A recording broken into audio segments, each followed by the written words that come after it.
So I find myself, like so many nights before in my life, watching late-night horror movies. And, like so many nights before, tonight's film happened to be a zombie film. And like usual when I watch a zombie film, I subconsciously began going through my zombie plan, which made me think. Everyone I know has a zombie defense plan. When did the zombies shift from horror film villain to generally accepted social inevitability? How did it get so popular, and why? What was the appeal of something so macabre?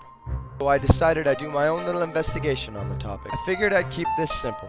4 questions, 5 people for 3 interviews. I made some calls, set up my camera, and was ready to go. I'm Daniel Clark, I'm a web developer. Joshua Ford, I'm a correctional officer with the Federal Corrections Service.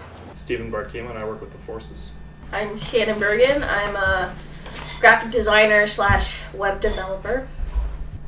I'm Heather CA, and I'm a canine caregiver. That's a lot more than I can count, actually. Dozens, I guess, most of them not very good. How many I was subjected to, or how many I actually chose to see? Just 2. Do you enjoy them? I did. I'd probably say 40 to 50. Probably 20 to 30. Yes. Probably yes. I think I'd be right on the line there. Definitely. There'd be a large number of armored vehicles just parked on the base, like right down the street from my house. It's like 2 chain link fences and you're there. Like, I live with my sister and her 2 small children. My main priority would be the 2 small children, but I'm sorry, if they get bitten by a zombie... Stay in one spot and you will survive for the longest that you can. I do not believe that. I believe that if you go north, all the way up to the north part of Canada, you can freeze them and they will not move and you will be safe. It's a little bit more in-depth than most people, because most people think of the immediate, how they survived the first day or the first couple days with a couple cans of food that they have. Plans are just a list of things that don't happen.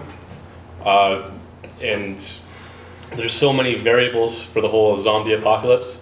What causes zombies? What type of zombie are we planning here? Are we going fast zombie, slow zombie? Like, there's a lot of different types of zombies.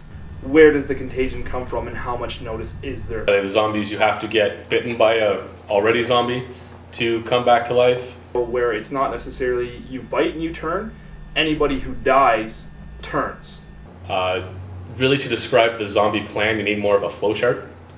We do this. It's so zombie, do that. Yes, exactly. It's a zombie fast. Like a Yes. flowchart. Yes, basically. So you would basically have to have a mobile plan. So right from there, you automatically have to have 4 different plans. You would have to have at least 4 different zombie plans. You not only have to survive physically, you have to survive psychologically. Basically, my plan just consists of being prepared. But Take an area that's a farm, so we have a mix of people that are soldiers, farmers, and other people that are just workers. Pretty much fence off an entire area of farm, the more building of a new society. That way there's nothing to continually be on the search for. And then I discovered, after a lot of research, that you can train and tame zombie animals. The zombies are kind of everything that we are, but we can make fun of them because they're not us anymore, they're dead. I think the unnecessarily violence of it. So it's a continuous droning of get up, go to work, do what you're supposed to do. So I think they can see a little bit of themselves in the zombies. Actually give an ordinary person a gun and they can kill zombies with it.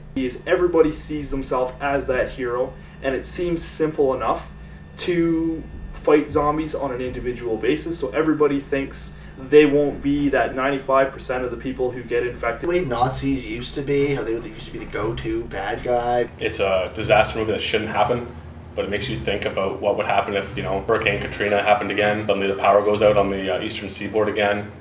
And it just shows people are the real bad guys. Making this film surprised me. I learned why people relate to the zombies, how they more or less are our generation's Cold War, that ever-present threat we need to be ready for. That reminder that a fight to survive can come at any time. And zombie movies are just a fun, gory way to keep that in mind. I want to thank TVO for the opportunity to make this film.